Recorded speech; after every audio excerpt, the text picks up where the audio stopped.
FBI Director Kash Patel seems to be next on Trump's chopping block. Kristi Noem, Pam Bondi, Lori Chavez DeRemer, and now potentially Kash Patel. Inside the White House, senior officials are already talking about who's going to replace him. Dead man walking. According to a White House official, it's only a matter of time. There are several reasons, the official said, but top among them is that the flood of scandal-soaked headlines about the FBI director is not a good look for a cabinet secretary, and Trump is fed up with the level of distraction. Honestly, you'd think that Donald Trump would actually welcome this kind of distraction, considering the fact that he used the Iran war to distract from the Epstein files, but now needs something to distract from the Iran war. Now to the terrifying moments after gunshots rang out at last night's White House Correspondents' Dinner in Washington, D.C. It happened at the Hilton Hotel there. Secret Service agents rushed to evacuate President Donald Trump, Vice President J.D. Vance, and the First Lady who were sitting there on the stage. That is not what I was expecting or thinking, but I'm sure Kash Patel is thanking his lucky stars right now because this attempted shooting is the most useful and relevant he's looked in weeks. Thank you, Mr. President. The President's absolutely right. You saw the best resolve of American law enforcement because you, Mr. President, inspire them 24/7, 365. You give them the resources that they need, and they know that you have their back. There he is, standing right next to Trump, desperately hoping that proximity to a national security moment is enough to save his job right now. Hey, thanks so much for having me on. First and foremost, I want to remind your audience of President Trump's leadership, literally courage under fire. What? And I probably made them act a little bit more slowly. I said, wait a minute, let me see, wait a minute. So, I'm telling guys. Just at that moment where it looks like you go sort of down with the service, you were telling them to wait? Well, I know what happened is then I started walking with them. I started walking, and they said, please go down on the floor. So I went down, and First Lady went down also, but we were asked to go down by the agents as I was walking. In other words, they wanted you almost to crawl I was out. standing up, pretty much. Man, you are one pathetic loser. Pretty unusual that Patel was even there since this is a press event and no FBI director has attended before, but I guess when he heard that there were shots, he ran to the open bar. Just listen to the live commentary from last night's broadcast where they explicitly say, we don't know who invited him. Looks like Kash Patel is in the ballroom itself. Do not know who invited him. It's even stranger that the shooter specifically mentioned Patel by name in his manifesto, which is an odd thing to have on your resume right now. Suspicious. Anyway, regardless of the conspiracies and the utter incompetence, heads are going to roll for this massive failure and the absolute mess that this FBI investigation has turned into. It might be one more reason to fire Patel, especially since he was just sitting or standing around as the scene was unfolding, and the internet is ripping him apart for it. Eric Spracklin, a right-wing political commentator, wrote, Kash Patel standing around outside after the shooting like a random attendee and not the literal FBI director is actually crazy. Another person on Twitter wrote, there is a shooting and the head of the FBI is just hanging out? Keep in mind, all of this is happening fresh off his bizarre press conference where he showed up to fight allegations of being drunk and somehow made everything worse. I've never been intoxicated on the job. Your lawsuit contends that you were not able to log into the system. What did you think after you were unable to log into the system? Let's have a survey. How many of you people believe that's true? Survey said. A reporter asked him a simple question about his $250 million defamation lawsuit against The Atlantic, and his answer was, show of hands. That lawsuit, by the way, the one that he's filed to defend his honor, actually confirms the exact story that he's calling a lie. There's a lot to break down with this drunken mess, and the stakes could not be higher, so let's get into it. Ever since the Atlantic story dropped, Kash Patel has just been unraveling, holding press conferences, doing interviews on Fox News, trying desperately to clear his own name. There is this scathing article about you in the Atlantic magazine. The Atlantic magazine director is alleging that you have a drinking problem, that it is getting in the way of your work running the FBI. What is your response this morning to this article? Look, Maria, you and I have been at this together for a long time, whether I was leading the investigation on Russiagate back in the House or my time in the Trump admin 1 and now. And the results, I say, speak for themselves. If the fake news mafia isn't hitting you personally with baseless information in Washington, D.C., then you're not doing your job. And it's louder than ever because this FBI, under President Trump's brilliant leadership in backing the blue and backing law enforcement, this FBI has the most prolific year in crime reduction in the United States history. You sure about that? Patel sidestepped Bartiromo's question the exact same way that he did at the press conference. But speaking of wild claims that Patel's been making, listen to this one. Respond directly to the allegations in the Atlantic article that your unexplained absences created a national security risk. And beyond that, can you say definitively that you have not been intoxicated or absent during your tenure as FBI director? I can say unequivocally that I never listen to the fake news mafia. And as when they get louder, it just means I'm doing my job. This FBI director has been on the job twice as many days as every director before me. What that means is I've taken half as many days off as those before me. What that means is I've taken a third less vacation than those before me. First off, this third person thing is just cringe. If you have to remind people that you're this FBI director while the FBI is on fire, you're not helping your case. Second, none of that word salad was a no. He never answered the actual question, which tells you everything you need to know. And third, according to Patel, he served twice as long as every director before him, which would include J. Edgar Hoover, the FBI's first director, who held the job for 37 years. Even though Patel has only been there for one. And he also said that he's taken half as many days off and a third less vacation, which is not how math works. Those are two different numbers describing the same thing, but hey, that's the kind of maganomics you can expect from this administration. Speaking of moronic math, I want to quickly call out RFK Jr., seen here approximately 15 minutes after climbing out of a dehydrator, struggling to defend Trump's drug price calculations. Republicans slashed healthcare for millions of families. The president pitched his Trump RX website as the answer for Americans who are worried about healthcare costs.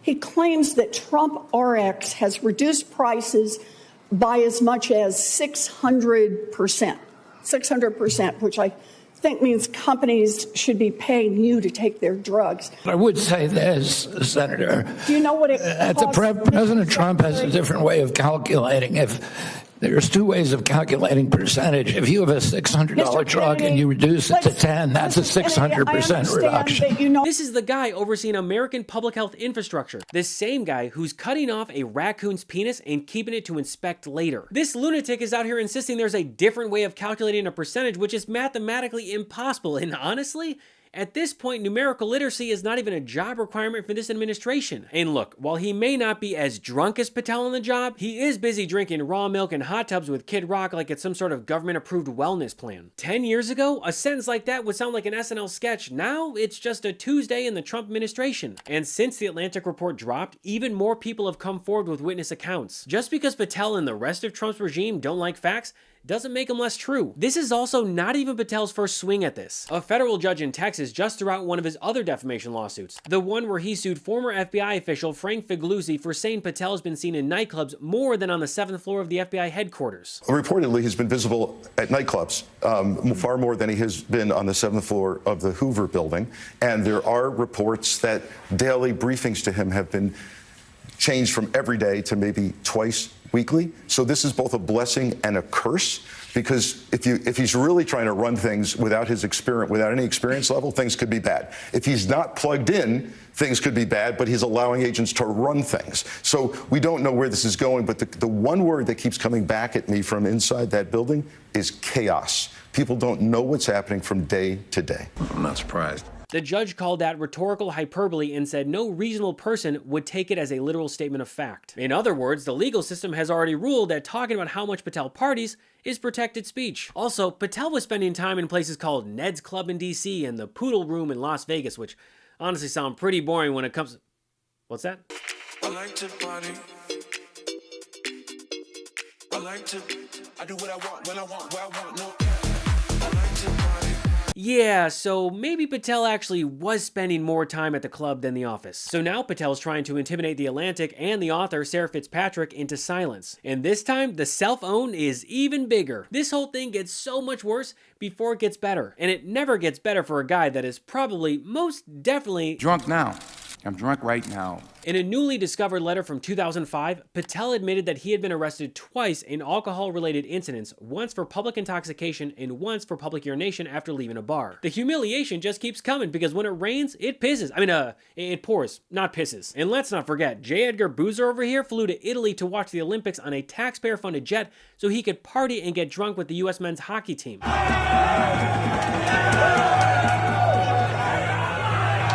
Keep in mind, that was all happening while he was publicly claiming to be laser focused on the search for Savannah Guthrie's kidnapped mother. Well, that's not good. Now, the Atlantic's bombshell report describes Patel as a paranoid, excessive drinker whose behavior was causing real alarm inside the FBI, which honestly is not a stretch of the imagination. I mean, have you seen his government photo? This alcoholic looks like a deer in headlights. And as a self-prescribed doctor, I should note that strabismus, which is commonly known as crossed eyes, can be caused by chronic alcohol use. It's when both eyes stop working together and start doing their own thing, kind of like what Patel is doing at the FBI right now. And that brings us back to the moment that kicked off this Atlantic piece, the one that perfectly sets the stage for just how big of a shit show Patel is. He tried to log into an internal government computer system, got locked out, panicked, and started calling people convinced that Trump had fired him. He wasn't fired, it was a glitch. He was still the director, unfortunately. He just didn't know that because apparently no one could reach him to tell him. And the report makes clear this was part of a bigger pattern. On multiple occasions in the past year, Patel's own security detail had trouble walking him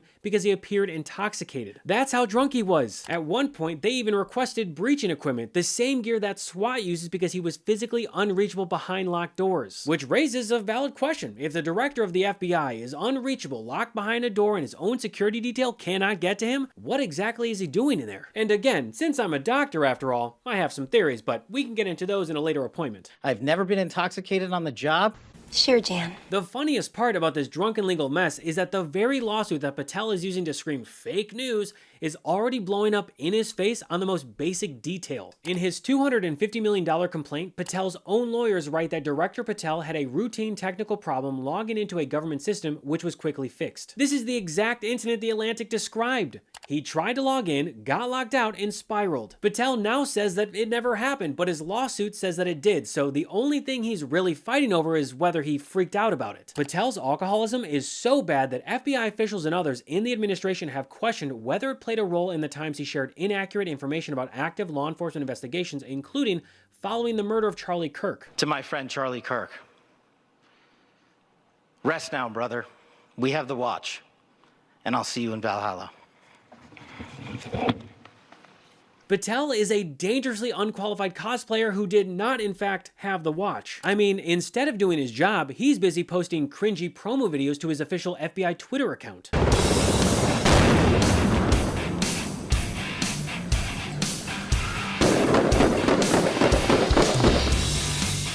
In February, a whistleblower reported that right after Charlie Kirk was murdered, the FBI shooting reconstruction team was delayed by at least a day because bureau planes and pilots were tied up with the director's personal flights. Which is not a great look when you remember that back in 2023, Patel attacked his predecessor, Christopher Wray, for using that very same jet. I'm not saying take all their funding. I'm not the defund everything guy.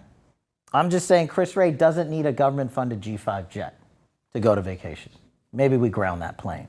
$15,000 every time it takes off. This little guy whines so much about the cost per takeoff that you'd think he was gonna ground the plane and walk to work instead. But no, in reality, Patel is out here living the life of a Make-A-Wish kid, and he's doing it on our dime. To become the 9th director of the FBI, I'm living the wildest dream you could possibly imagine, sir. But it's thanks to you. Which is probably why his own colleagues call him the Make-A-Wish director. Not because he's granting wishes to sick children, but because he's granting them to himself. He's used the FBI jet to go to NHL games, to make multiple trips to Nashville where his much younger country singer girlfriend lives, to fly to Penn State just to watch her sing the national anthem at a wrestling event, and then on to her home city. And no one told them not to go on vacation. And it's ironic that they're saying, oh, you're going on vacation or you're going to see your girlfriend perform. And if I was actually abusing it, I would go see every one of her shows. I think I get to like 15%. By the way, this is the same girlfriend who was caught holding hands with another man during the lockdown at the White House Correspondents' Dinner. Awkward. In a moment's notice, he went from Kash Patel to Cuck Patel. He's also used the jet to sit ringside at UFC fights like Trump's +1, to fly to Scotland for a golf trip with friends last summer, and to film various podcasts. Oh, and on Valentine's Day weekend this year, he took the jet to go to a wedding with his girlfriend in New York, which again was going on at the same time that 84-year-old Nancy Guthrie, Savannah Guthrie's mom, was abducted and missing.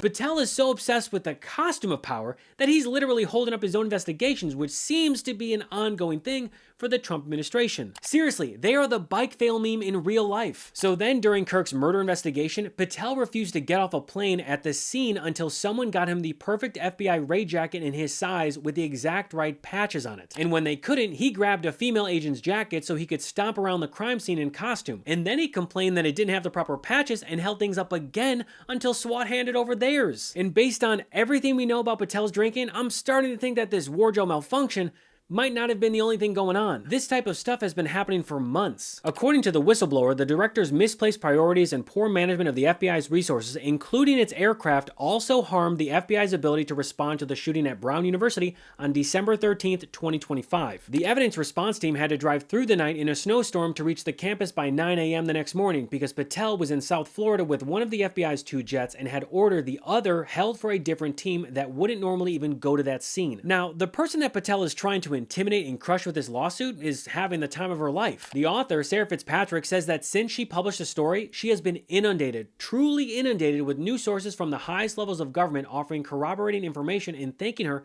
for exposing what is going on. The lawsuit that was supposed to scare everyone into silence has turned into a bad signal for anyone with a Kash Patel horror story. If this case actually moves forward and doesn't get tossed out like the other one, Patel's gonna have to go under oath and discovery becomes a loaded gun pointed right at him because The Atlantic now has an even bigger pile of sources and documents ready to unload on him on the record while he tries to explain why his own lawsuit contradicts his public denials. And it's not just lawyers and whistleblowers. The internet has already turned Kash Patel into a Lego cautionary tale. There is now a viral AI Lego video that shows a bug-eyed Kash Patel chugging stress tonic in his office while classified documents fly around. The Atlantic expose pops up on screen. The FBI jet sits on the tarmac and a little Lego hockey team hands him beers. The whole bureau's burning!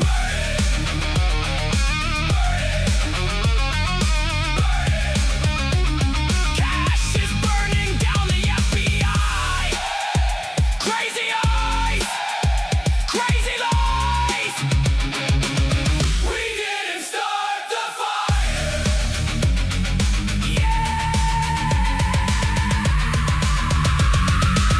When Lego Kash Patel is doing a more honest reenactment of your career than your own lawsuit, you're not some wrong public servant fighting for your good name. You're a dead man walking. The guy who wanted $250 million in a retraction has instead turned his entire record into a highlight reel of his own incompetence. Drunk at the Olympics, missing behind locked doors, delaying murder and mass shooting investigations so he can joyride on FBI jets and play dress up, and putting 2 alcohol-related arrests, including one for public urination, back in the spotlight. These stories were already bad on their own, but by suing the Atlantic over his drinking, he tied them all together and invited everyone to hit replay. At this point, the only person defaming Kash Patel is Kash Patel. And look, the FBI likes to say no one is above the law, but if the person running it treats the rules like suggestions and the budget like a travel fund, the slogan starts to sound less like a principle and more like a punchline.